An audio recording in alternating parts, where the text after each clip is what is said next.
Boa noite, irmãos. Graça e paz. Que bom nos encontrarmos em mais um domingo à noite, né?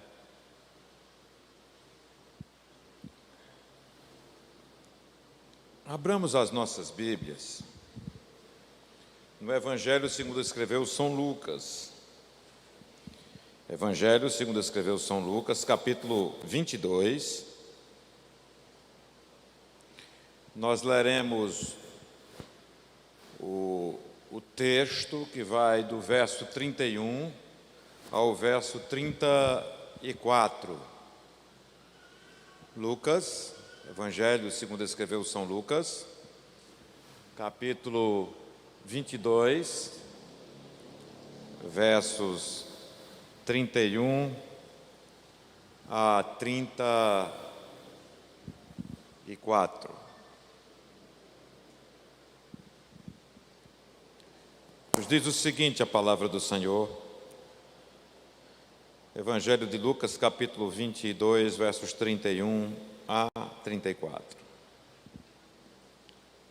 Simão, Simão, eis que Satanás vos reclamou para vos peneirar como trigo. Eu, porém, roguei por ti, para que a tua fé não desfaleça. Tu, pois, quando te converteres, fortalece os teus irmãos. Ele, porém, respondeu: Senhor, estou pronto a ir contigo tanto para a prisão como para a morte. Mas Jesus lhe disse: afirmo-te, Pedro, que hoje 3 vezes negarás que me conheces, antes que o galo cante. Senhor, eu quero te agradecer a oportunidade que me concedes de estar ministrando a tua palavra. Reconheço, Senhor, que não sou digno e muito menos tenho capacidade alguma de fazer esta ministração. Mas aprove a ti, ó Pai, me escolher para ministrar a tua palavra nesta noite. Portanto, aqui estou te pedindo que me concedas graça, sabedoria, discernimento, enfim, tudo aquilo que eu não tenho por mim mesmo e necessito da tua capacitação para que a tua palavra seja exposta, Senhor. Também te peço, ó Pai, que tu estejas ministrando a tua palavra primeiramente ao meu coração, que meu coração se dobre a ela, e que tu me concedas a graça de, juntamente com os meus irmãos que aqui estão reunidos e aqueles que estão a ouvir o teu santo evangelho, que tu abençoe todos nós e que os nossos corações se dobrem diante de ti, para que consigamos, ó Pai, seguir na jornada que tu tens nos dado, de forma fiel e te amando mais e mais. Pois te oro no nome de Jesus, amém.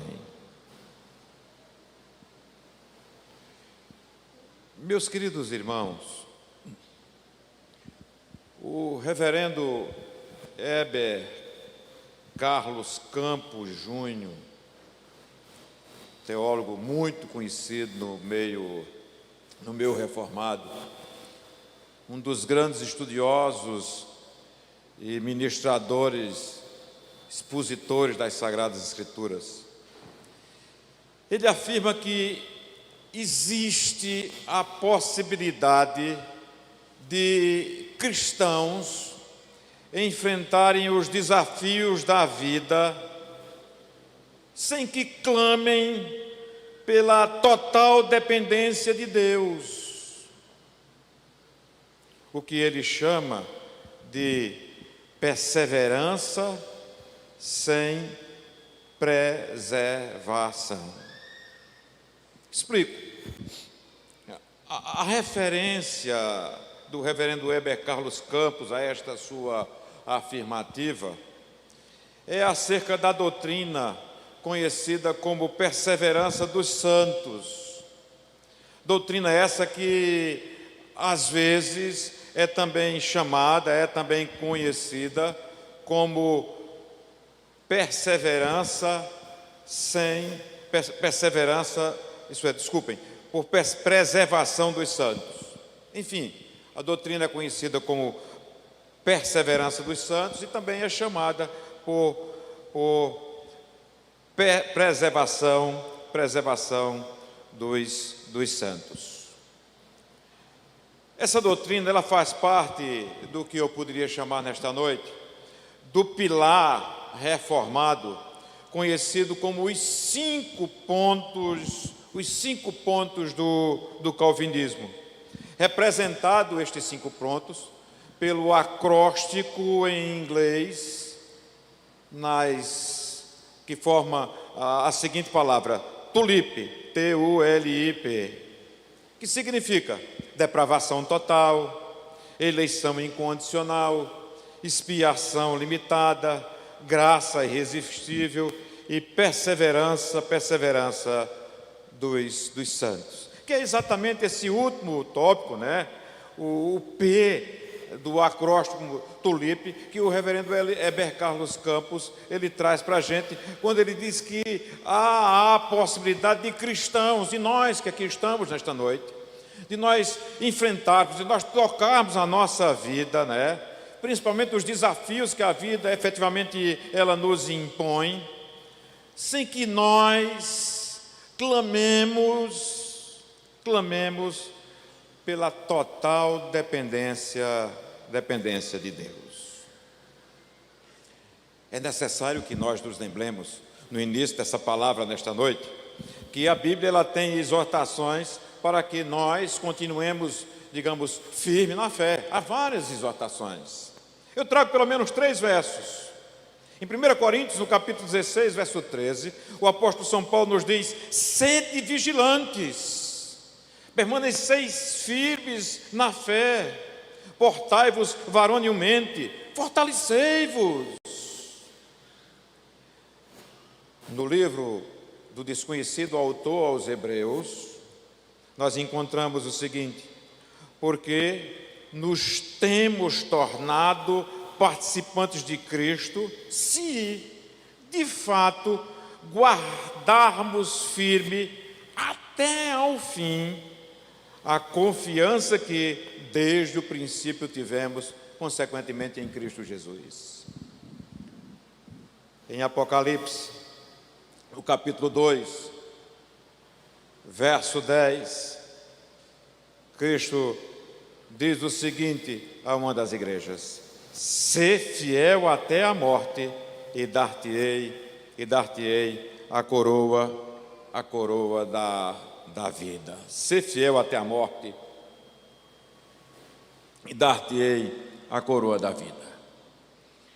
Além dessas 3 afirmações, 3 exortações que a Bíblia nos traz, nos mostra, nos conclama a que sejamos e tenhamos uma vida firme na fé que nós abraçamos, nós encontramos no Evangelho de João algumas passagens que falam acerca da segurança providenciada por Deus para que nós nos mantenhamos firmes na nossa fé. E aí a gente encontra Jesus dizendo em João capítulo 6, verso 39 o seguinte: e a vontade de quem me enviou é esta. Olha o que Jesus nos diz: que nenhum eu perca de todos os que me deu. Pelo contrário, eu o ressuscitarei no último dia. Em João capítulo 10, versos 27 e 28, o Senhor Jesus complementa ainda, ele diz: as minhas ovelhas. Está aqui o rebanho do Senhor, nós somos ovelhas dele. E ele diz: as minhas ovelhas ouvem a minha voz, eu as conheço, e elas me seguem.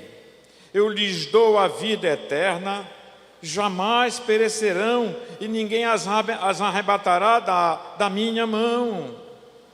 Então a gente encontra, não é, exortações da palavra, mostrando que nós precisamos na nossa jornada permanecermos firmes na fé, mas por outro lado, o próprio Senhor dizendo: eu cuido de vocês, vocês que são minhas ovelhas, eu lhes sustento, e ninguém vai arrebatá-las das minhas mãos. O grande doutrinador da igreja, o apóstolo São Paulo, também fala muito deste aspecto da doutrina, né, que o reverendo Weber Carlos Campos chama de perseverança dos santos ou preservação dos santos. Paulo trata sobre esse assunto nas suas cartas. Em Filipenses capítulo 1, verso 6, ele diz assim: estou plenamente certo, convicto de que aquele que começou boa obra em vós, ele escrevia à igreja e perfeitamente nos fala nesta noite, não é? Estou plenamente certo de que aquele que começou boa obra em vós, ele há de completá-la até o dia de Cristo Jesus. Que graça, né, o Senhor nos dá. Escrevendo a segunda epístola a Timóteo, capítulo 4, verso 18, ele diz assim: Paulo diz, o Senhor me livrará também de toda obra maligna.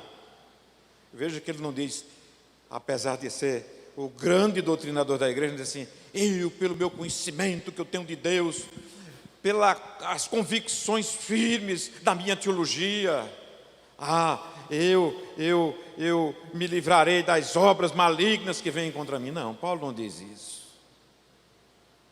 Paulo se coloca na dependência do Senhor. Ele diz: o Senhor me livrará também de toda obra maligna e me levará salvo para o seu reino celestial.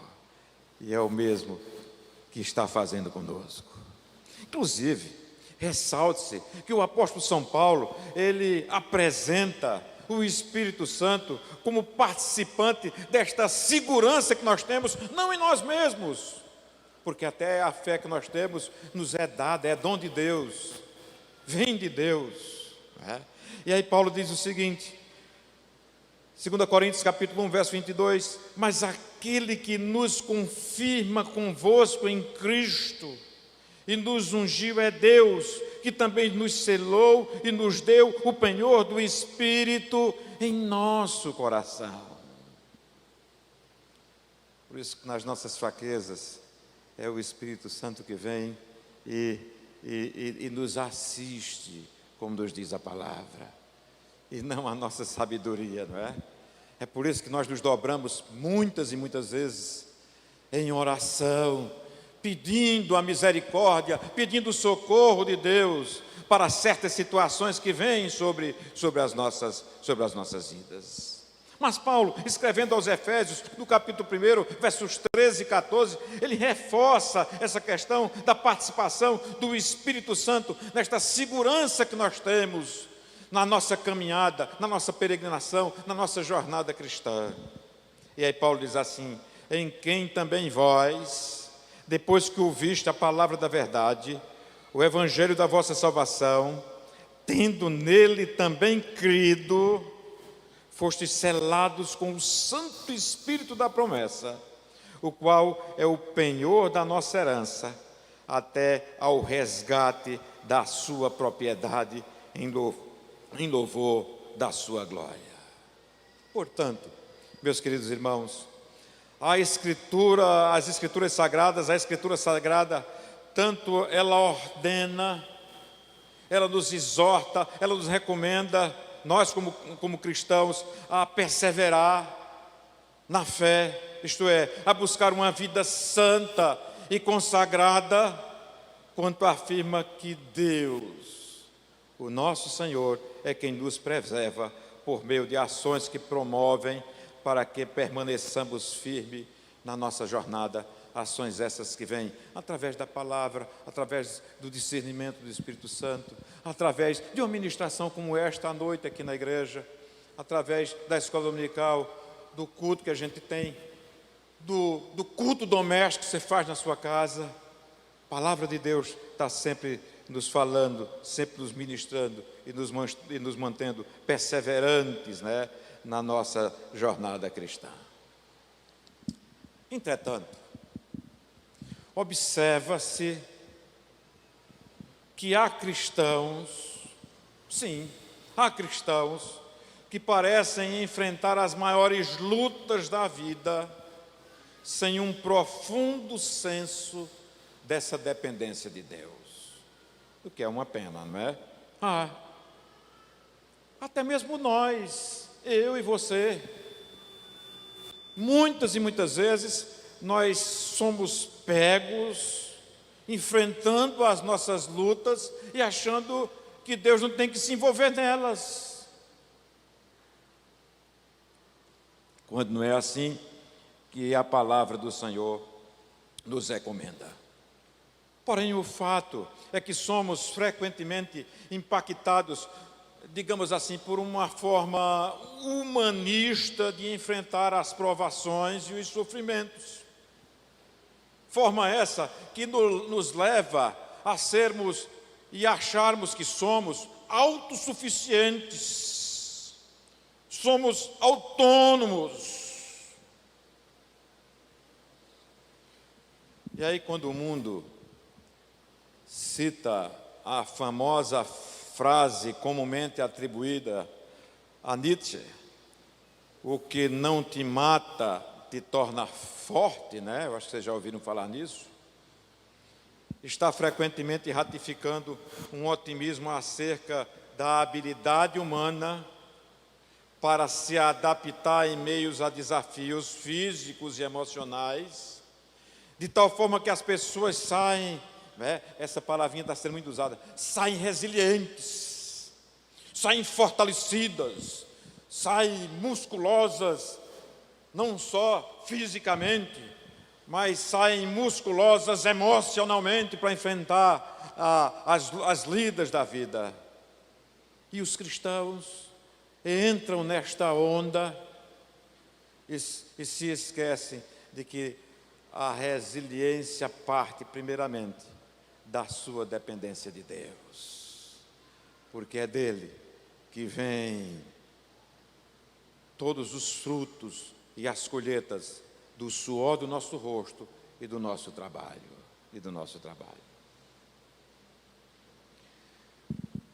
Assim, eu sou inclinado, meus queridos irmãos, a pensar que o raciocínio que há cristãos que parecem enfrentar as maiores lutas da vida sem um profundo senso de dependência de Deus, ele é mais comum entre nós do que nós costumamos perceber. Eu não tenho pesquisa sobre isso, mas que eu creio que se eu fizesse uma pesquisa, talvez nesta noite com vocês, e vocês fossem sinceros em responder a esta pesquisa, talvez muitos de vocês diriam: pastor, é verdade.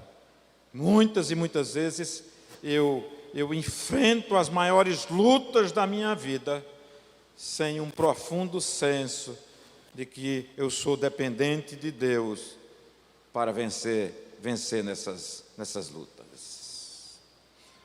Digo isso porque tal raciocínio, vou repetir mais uma vez, de que há cristãos que parecem enfrentar as maiores lutas da vida sem um profundo senso de dependência de Deus. Esse raciocínio atingiu alguém que ouviu diretamente o ensino de Jesus por 3 anos. E mesmo após caminhar com Cristo durante 3 anos, ele continuava em muitas situações pensando dessa forma: eu enfrento as maiores lutas da vida sem depender de Deus. Eu enfrento pela minha força. Eu me enfrento com a minha sabedoria, quando a força e a sabedoria vêm de Deus. Pedro, apesar de ter ouvido, ter aprendido, ter sido ensinado e ministrado por Jesus durante 3 anos, ainda pensava dessa forma. É isso que a passagem de Lucas capítulo 22 que nós lemos, a partir do verso 31, ela nos mostra Pedro pensando que era apto a suportar provações na força do seu próprio compromisso que tinha com Cristo. Não, eu sou o cara, eu sou o comprometido. Todo mundo pode abandonar a ti, Senhor, mas eu não. Eu vou contigo até o fim. Ele confiava em si. Ele confiava no compromisso que ele tinha. E não era um compromisso dependente de Deus. Contudo, nesse caso, como podemos ver no desenrolar da leitura do texto, de Lucas capítulo 22, mesmo estando próximo ao Senhor e sendo ministrado por Ele, essa sua autossuficiência o levou à queda. Mesmo andando com Jesus, sendo ministrado por Jesus, sendo avisado por Jesus, Pedro não evitou a sua queda. E isso, queridos irmãos, pode ser verdadeiro também a meu respeito e a seu respeito. Podemos ler as nossas Bíblias, podemos vir aos cultos regularmente, podemos fazer o culto doméstico em nossos lares, podemos frequentar reuniões de orações, vigílias, até aquelas vigílias que achamos que são vigílias poderosíssimas, mas ainda assim estamos propensos a cair. É isso que esse texto há de nos ensinar. Assim como Pedro, que no momento pode proferir a mais bela confissão acerca de Cristo,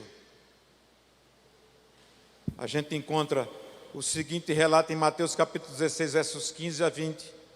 Mas vós, continuou ele, é Jesus falando, quem dizeis que eu sou? Pedro salta de lá e responde.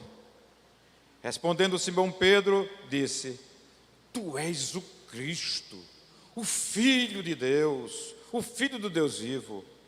Então Jesus lhe afirmou, bem-aventurado és, Simão Barjonas, porque não foi carne e sangue que te revelaram, mas meu Pai que estás nos céus. Jesus ensinando ele a dependência, E ele não percebe. Continua o texto. Também eu te digo que tu és Pedro, e sobre esta pedra edificarei a minha igreja, e as portas do inferno não prevalecerão contra ela. Dar-te-ei as chaves do reino dos céus. O que ligares na terra terá sido ligado nos céus, e o que desligares na terra terá sido desligado nos céus. Então advertiu os discípulos de que a ninguém dissessem ser ele o Cristo.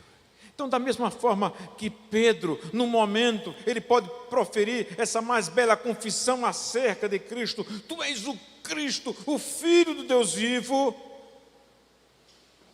num próximo instante, no momento seguinte, Pedro está tentando dissuadir a Cristo de ir à cruz. Aí o verso 21 nos diz, desde esse tempo, começou Jesus a mostrar a seus discípulos que lhe era necessário seguir para Jerusalém e sofrer muitas coisas dos anciãos, dos principais sacerdotes e dos escribas. Era necessário ser morto e ressuscitado ao terceiro dia. Jesus abriu o jogo com os discípulos. Gente, está tudo muito bom. São 3 anos dessa caminhada fantástica, sensacional. Vocês são 12 caras que vão experimentar o que multidões e mais multidões, milhões e milhões de pessoas desejarão. Andar pessoalmente comigo, serem ministrados pessoalmente por mim. Mas, sabe de uma coisa? Eu não vim para essa festa aqui. Eu vim para ir à cruz. Olha a ceia aqui, preparada para nós nos lembrarmos. Eu vim para ir à cruz. e na cruz entregar o meu corpo para ser moído, machucado, para que meu sangue seja derramado em favor de vós, em favor de vós. Aí quando Jesus termina de dizer isso, Pedro, que havia dito, tu és o Cristo, né?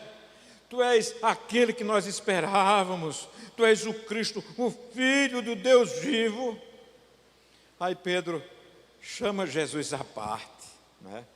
Ô Senhor, vem cá, eu quero te dizer um negócio. Olha, ninguém escute, mas Senhor, é o seguinte, tem compaixão de ti, Senhor. Isso de modo nenhum acontecerá. O texto diz, e Pedro, chamando-o à parte, começou a reprová-lo. O Cristo, o Filho do Deus vivo. Pedro agora já estava se contradizendo a sua afirmação, e aí diz, não é? Tem compaixão de ti, Senhor. Sim, tem compaixão de ti, Senhor. Cruz, morte, ressurreição, acabar essa coisa gostosa, essa comunhão maravilhosa que nós temos. Isso de modo algum te acontecerá.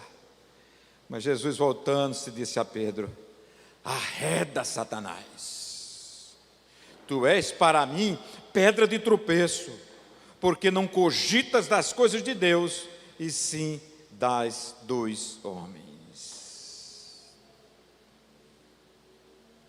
A grande verdade, queridos irmãos, a grande verdade é que nós, eu e você, querido irmão, querida irmã, nós também podemos demonstrar a mesma instabilidade espiritual de Pedro.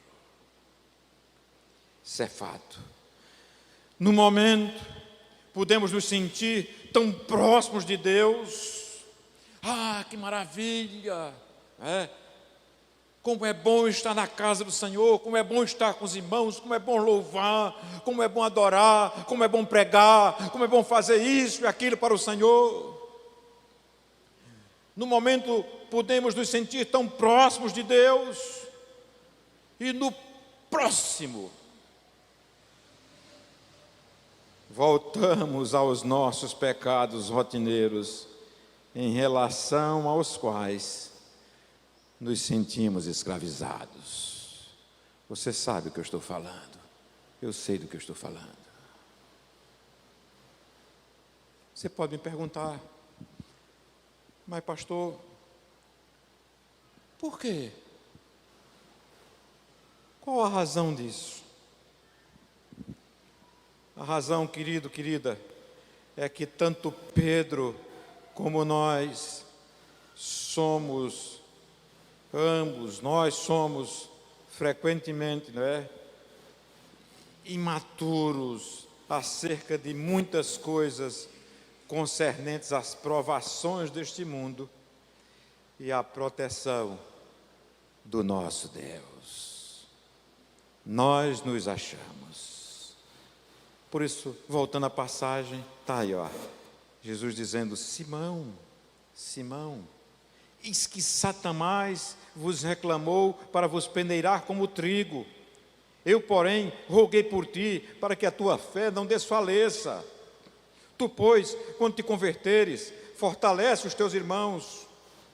Ele, porém, respondeu, Senhor, estou pronto a ir contigo, tanto para a prisão como para a morte. Mas Jesus lhe disse, afirmo-te, Pedro, que hoje 3 vezes negarás que me conheces, antes que o galo cante.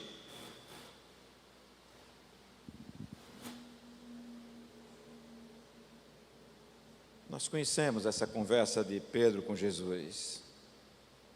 Ela contém uma antecipação profética das provações que estavam por vir, mas também o encorajamento do Salvador para que Pedro e nós, seus discípulos, pudéssemos enfrentar tais provações. Essa passagem, queridos irmãos, ela alerta para a queda de Pedro. O Senhor estava alertando Pedro para a sua queda, como veio acontecer. Mas também essa passagem, ela revela a misericórdia de Cristo para com os que caem. Nessa passagem, a gente costuma só olhar a queda de Pedro, olhar pelo lado negativo, olhar pelo lado do tropeço enorme de Pedro, que parágrafos à frente, nega veementemente por 3 vezes o nosso Senhor. Mas essa passagem revela também a misericórdia de Cristo para com os que caem.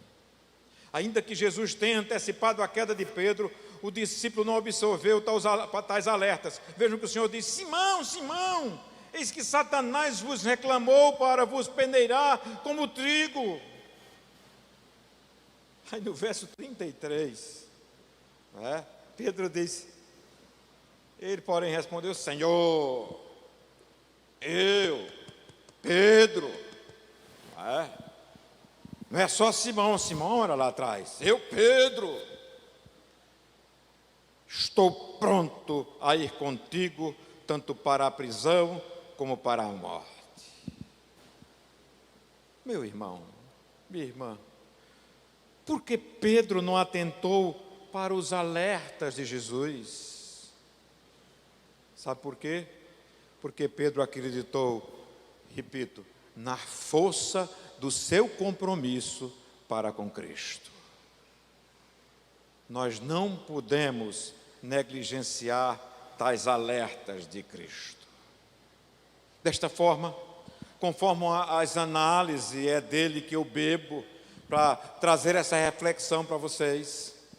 Conforme as análises do reverendo Heber Carlos Campos Júnior, em Lucas 22, 31 a 34, Jesus admoestou Pedro em 4 áreas de provação deste mundo e da proteção do Senhor, que não podemos perder de vista, as quais começam com a letra I, segundo ele, para facilitar a memorização.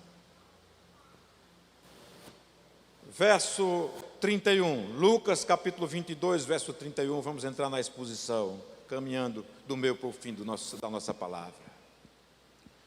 Lucas 22, 31, diz assim, Jesus diz: Simão, Simão, eis que Satanás vos reclamou para vos peneirar como trigo. Jesus está ensinando a Pedro sobre a intensidade das provações em nossas vidas. Simão, Simão, até a gente se lembra quando lê isso aqui, não é? Eis que Satanás vos reclamou para vos peneirar como trigo. A gente até se lembra do texto lá de Jó, né? A passagem lá de Jó, quando Satanás chega e diz a Deus, não é? E insinua que Jó, ele é fiel, temente a Deus e se livra do mal, porque Deus o abençoava com muita prosperidade. Simão, Simão, eis que Satanás vos reclamou para vos peneirar como trigo. Jesus está ensinando a Pedro sobre a intensidade das provações em nossas vidas. Há vários indícios no texto, queridos irmãos, que apontam para o perigo e a força dessas provações. Explico. Observe que Jesus chama o seu discípulo pelo seu nome 2 vezes. Jesus diz: Simão, Simão. E interessante, não o chama de Pedro.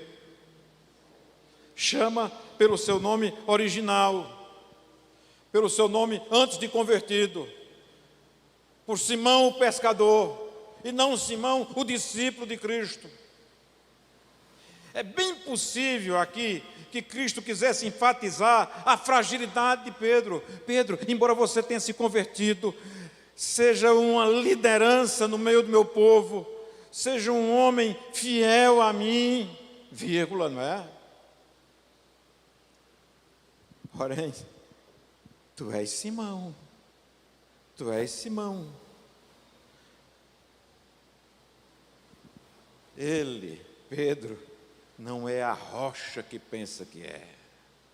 Em seguida, o mestre alerta Pedro, como se estivesse dizendo assim: ei, Simão, atenção! Aquelas coisas que a palavra nos fala, né? Ei, meu filho, minha filha, atenção! Não brinque com isso! Atenção! Ei, Simão, escute o que vou te dizer.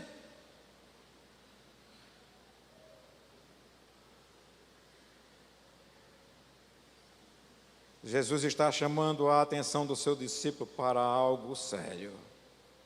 Eis que Satanás vos reclamou para vos peneirar como trigo. O indicador mais claro de intensidade é o verbo peneirar, que se encontra aqui.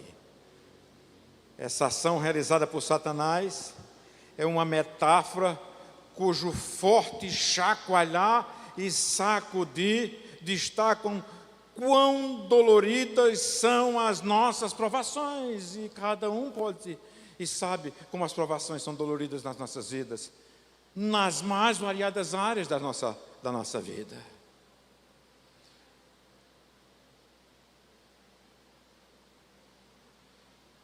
Irmãos, Paulo, escrevendo aos Efésios, nos chama a atenção que nós também somos alvos destas intensas investidas do inimigo para tentar nos tirar e nos afastar e nos deixar longe dos caminhos do Senhor. Da mesma forma que o Senhor, não é, usa essa metáfora, olha o que é que Paulo nos escreve em Efésios capítulo 6, versos 11 a 16, nos ensinando sobre a intensidade das provações em nossa vida. Ele diz assim: revesti-vos de toda a armadura de Deus. Pois o irmão pode ler em casa esse texto todo de Efésios. Revesti-vos de toda a armadura de Deus para poderdes, olha a frase, para poderdes ficar firmes contra as ciladas do diabo. Porque a nossa luta não é contra o sangue e a carne, e sim contra os principados e potestades, contra os dominadores deste mundo tenebroso, contra as forças espirituais do mal nas regiões celestiais. Portanto, tomai toda a armadura de Deus, para que possais resistir no dia mau. Tomai, pois, as armaduras de Deus, e não as vossas armaduras, não as vossas ferramentas, não a musculatura da vossa sabedoria, não o compromisso que você pensa ter com Cristo e que é fiel e que nada lhe afastará dele. Tomai toda a armadura de Deus para que possais resistir no dia mau e depois de teres vencido tudo, permanecer inabaláveis. A nossa dependência de Deus quanto à intensidade das provações em nossa vida. Mas o reverendo Weber, na sabedoria que Deus lhe deu, ele não fica só na questão das intensidades. Ele diz que Jesus administrou Pedro em 4 áreas de provações neste mundo, e da proteção do Senhor que não podemos perder de vista. Ele destaca a segunda área de provações. Capítulo 22, a gente estava no 31, agora a gente vai para a primeira parte do verso 32. Diz assim: eu, porém, roguei por ti, para que a tua fé não desfaleça. Isso é Jesus. Eu, porém, roguei por ti, para que a tua fé não desfaleça. Jesus destaca a intercessão feita por Ele, intercessão essa que nos preserva. Eu estou domingo à noite aqui na igreja, certamente o pastor Lourinaldo não está pregando para mim. Eu estou aqui pregando porque certamente eu estou aqui e você está aqui, querido, querida, porque Cristo intercede por nós. Intercede por você, meu irmão. Intercede por você, minha irmã.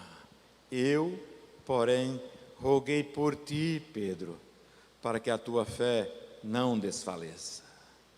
Se Satanás é nosso adversário, Cristo se contrapõe como nosso defensor.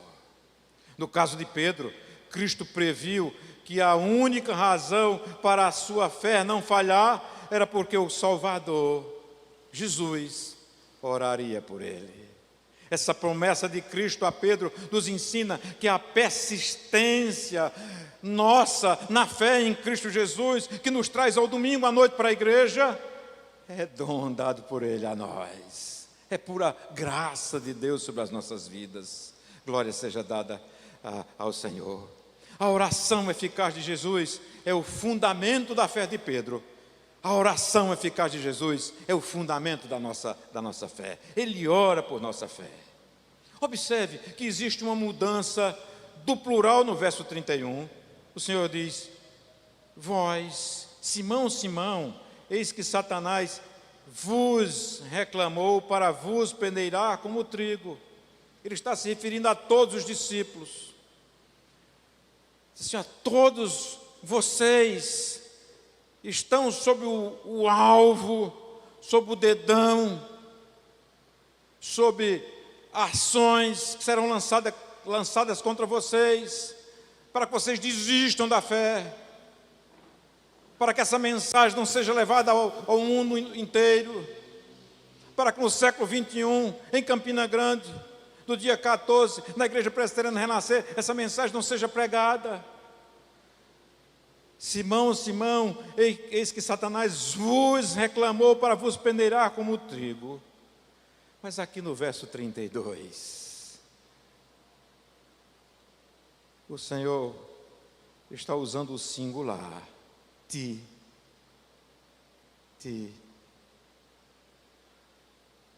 Simão, Simão, eis que Satanás vos reclamou para vos peneirar como trigo. Eu, porém, roguei por ti.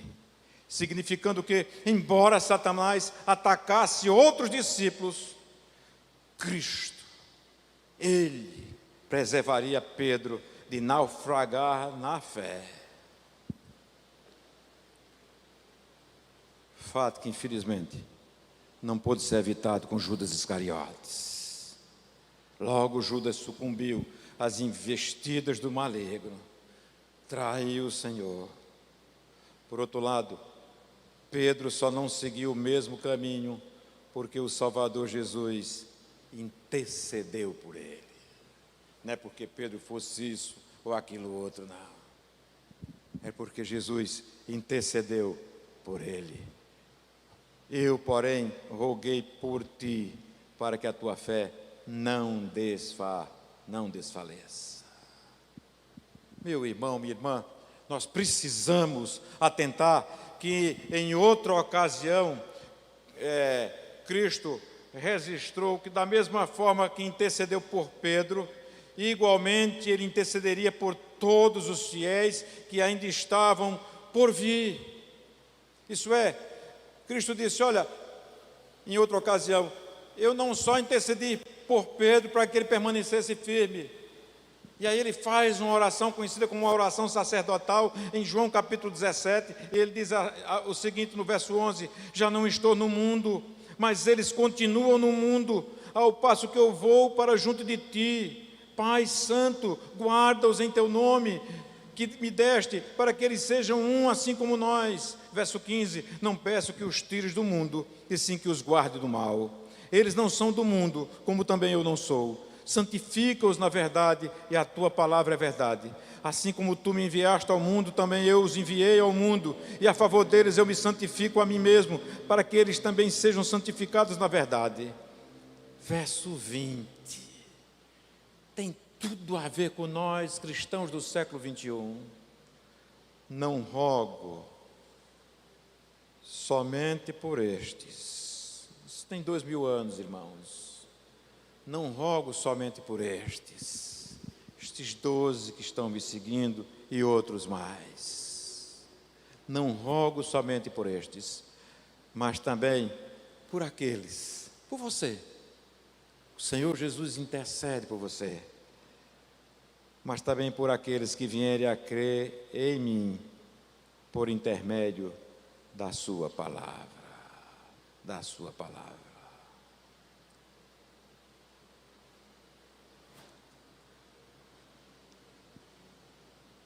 A terceira e penúltima área de provações deste mundo e da proteção do Senhor, que não podemos perder de vista, conforme Heber Júnior, se encontra na segunda parte do verso 32 do capítulo 22 de Lucas. Eu, porém, roguei por ti, para que a tua fé não desfaleça. Tu, pois, quando te converteres. Tu, pois, quando te converteres. Jesus falando para Pedro. Tu, pois, quando te converteres. Jesus deixa implícita a inconsistência da caminhada cristã. A frase quando te converteres, queridos irmãos, ela implica que Pedro certamente cairia em tentação. O converter do texto não significa que Pedro não fosse cristão durante todo o ministério de Cristo antes da cruz. Não. Mas aponta para o arrependimento que cristãos devem demonstrar quando caem. A vida de vocês vai ser essa vida de inconsistência, como a vida de Pedro. Vocês vão crer, vocês vão obedecer, mas vocês vão pecar. E vocês vão precisar se arrepender dos seus pecados. Por isso, nós começamos os nossos cultos aqui na nossa igreja. E é por hábito, nas igrejas presbiterianas, que os nossos cultos comecem com a confissão dos nossos pecados. Porque nós sabemos que a nossa natureza, a nossa velha natureza, habita em nós. E nós desobedecemos ao Senhor. O converter do texto não significa que Pedro não fosse cristão durante todo o ministério de Cristo antes da cruz, mas aponta para o arrependimento que cristãos devem demonstrar. Por isso Jeremias, em suas lamentações, diz assim, Jeremias diz assim: converte-nos a ti, Senhor, e seremos convertidos. Renova os nossos dias como antes. E em relação ao arrependimento, o Senhor nos deixa várias exortações nas cartas do Apocalipse. Na carta a Éfeso, o Senhor diz assim: lembra-te, pois, de onde caíste, arrepende-te e volta à prática das primeiras obras. Na carta a Pérgamo, o Senhor diz assim: portanto, arrepende-te, e se não, venham a ti sem demora, e contra eles pelejarei com a espada da minha boca. Na carta a Tiatira, o Senhor diz também assim: eis que o prostro de cama, bem como em grande tribulação os que com ela adulteraram, caso não se arrependam das obras que ela incita. Na carta a Sardes, o Senhor diz assim: lembra-te, pois, do que tens recebido e ouvido, guarda-o e arrepende-te.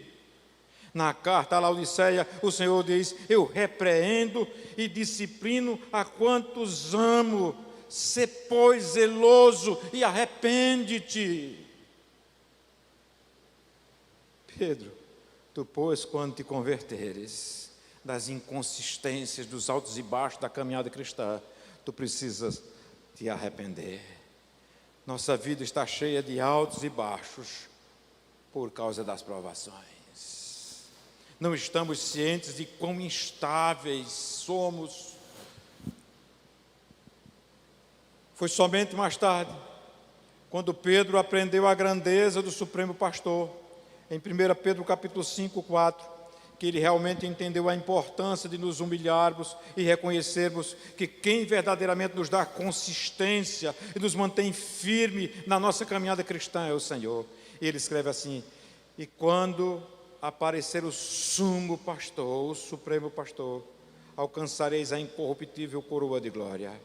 Semelhantemente vós jovens, sede sujeitos aos anciãos, e sede todos sujeitos uns aos outros, e revestivos de humildade, porque Deus resiste aos soberbos, mas dá graça aos humildes.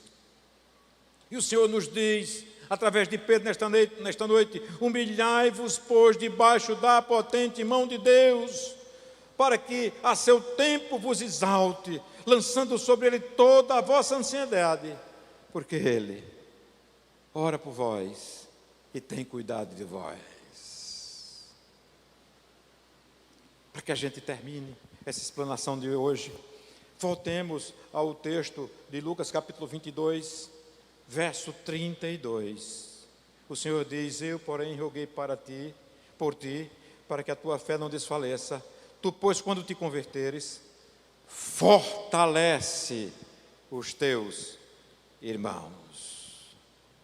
Jesus confirmou a bondosa insistência de Deus em nos usar, apesar de quem somos. Jesus confirma a bondosa insistência de Deus em nos usar, apesar de quem somos. Jesus cria, queridos irmãos, que a queda de Pedro e a sua consequente restauração não o desqualificaria para encorajar outros cristãos. Mesmo sabendo que Pedro ia tropeçar, mesmo sabendo que Pedro iria negá-lo e negá-lo feio 3 vezes. Quando você se converter, Pedro, lembre-se de que ao se arrepender, você há de fortalecer os seus irmãos. Na verdade, mais tarde, após a ressurreição de Cristo, quando Jesus reencontra os discípulos na beira-mar de Tiberíades, questiona Pedro acerca do seu amor 3 vezes, a fim de lidar com o seu pecado de ter negado ao Mestre. Observemos que Jesus encara cada indagação: Pedro, tu me amas? E quando Pedro diz sim, eu te amo, Jesus lhe dá uma comissão. Jesus não olha para o pecado de Pedro como a gente faz na igreja. Às vezes o irmãozinho peca e nunca mais aquele irmão tem oportunidade, nunca mais aquele irmão é visto como o irmão a quem Cristo amou, como amou a Pedro. E o que é que acontece? Jesus olha para Pedro e após a sua confissão dizer sim, Senhor, eu te amo, o Senhor Jesus lhe dá uma comissão: apacenta os meus cordeiros, apesar de teres me negado 3 vezes. Apacenta as minhas ovelhas, pastoreia as minhas ovelhas. Disse-lhe 3ª vez: Simão, filho de Jonas, amas-me? Simão entristeceu-se por lhe ter dito 3ª vez: amas-me? E disse-lhe: Senhor, tu sabes tudo, tu sabes que eu te amo. Disse-lhe Jesus: apacenta as minhas ovelhas. Queridos, como é instrutivo o fato de quem recebe a ordem para fortalecer os seguidores de Jesus não é alguém forte e invisível. Não, é alguém fraco, caído, pecador, nega Cristo. E Jesus diz: vai, é você, esse vasinho fraco, essa pedrinha de outrora, que eu transformarei numa musculosa pedra que há de levar o meu evangelho nos primórdios, após a minha ascensão, já que aqui Jesus já havia ressuscitado. Ser útil no reino e até mesmo na liderança da igreja não depende de perfeição, não enxerguem perfeição em mim, não enxerguem perfeição em pastor André. Vocês se decepcionarão conosco. Nós somos vasos quebrados, que por um detalhe o Senhor nos pinça dentre vocês e nos chama para pregar o Evangelho, para levar a palavra dele aos seus corações.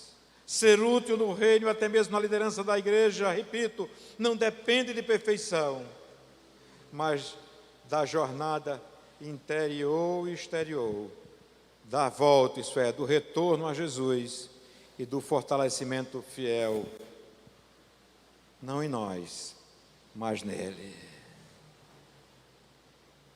Disse terceira vez: Simão, filho de Jonas, amas-me? Simão entristeceu-se por lhe ter dito terceira vez: amas-me? E disse-lhe: Senhor, tu sabes tudo, tu sabes que eu te amo. Jesus disse-lhe: apacenta as minhas ovelhas. Apesar de seus defeitos e falhas, Pedro amava verdadeiramente ao Senhor e não tinha vergonha de, apesar de ter negado o Mestre por 3 vezes, reconhecer o seu amor.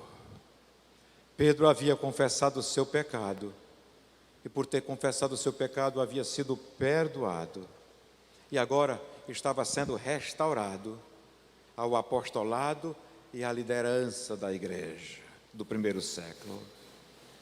Meu irmão, minha irmã, precisamos compreender o Evangelho em suas riquezas protetoras. Quem nos protege é Cristo, pois o Senhor, Ele é quem nos guarda. Se o Senhor não abandonou a Pedro em suas falhas, mas o restaurou, querido, Ele nos ensina nesta exposição desta noite, que igualmente Ele não nos abandona nas nossas provações, principalmente quando nós cedemos, quando nós caímos, quando nós sucumbimos às provações e tentações que vêm sobre as nossas vidas. O fato é que na noite de hoje, Deus deseja nos restaurar. Sim, Deus deseja nos restaurar. Hoje é dia de restauração, é dia de confissão, dia de abrir o coração, eu e você, dizendo ao Senhor: Senhor, Tu sabes tudo, Tu sabes que eu te amo. Baixa a sua cabeça, feche os seus olhos, convido o pastor André. Esteja orando ao Senhor. Só Deus sabe porque Ele nos trouxe essa ministração nesta noite. Mas o certo é que o Senhor deseja que confessemos o nosso amor para com Ele e decidamos, apesar das nossas instabilidades, e tudo que foi dito aqui nesta noite, seguir nas nossas jornadas. Sim, porque Deus colocou o amor dele em nossos corações.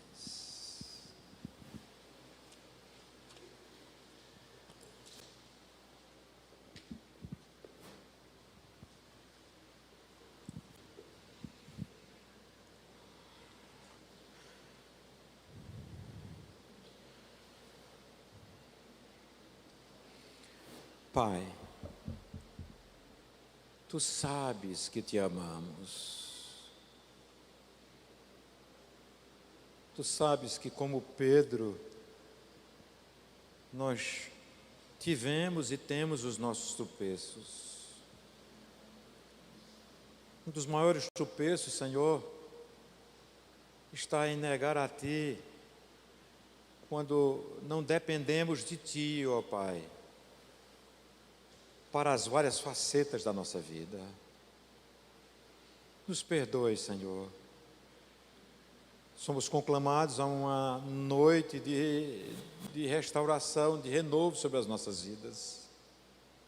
Portanto, Pai, eu quero te pedir perdão pelos meus pecados, e certamente os teus filhos e filhas também já o fizeram. Te peço perdão porque sei que pequei, mas sei que te amo, e mais do que isso, tu me amaste primeiro. Muito obrigado. Em nome de Jesus. Amém.